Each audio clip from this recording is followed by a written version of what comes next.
Ano po ba ang unang wika o salita ng unang taong sinaibat Adam po? Unang wika po.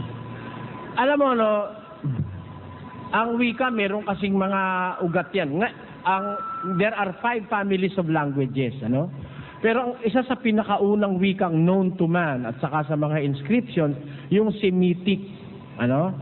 Isa yon sa pinakauna. Yung Semitic, galing yun dun sa lahi ni Sem. Kung natatandaan mo, may 3 anak si Noe. Si Chem, si Sam, at saka si Hapet. Yung Semitic doon nag-umpisa, no?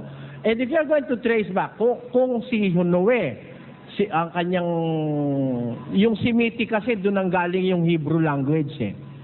Yun parang pinsambuo ng Ebreo at saka ng Aramaiko.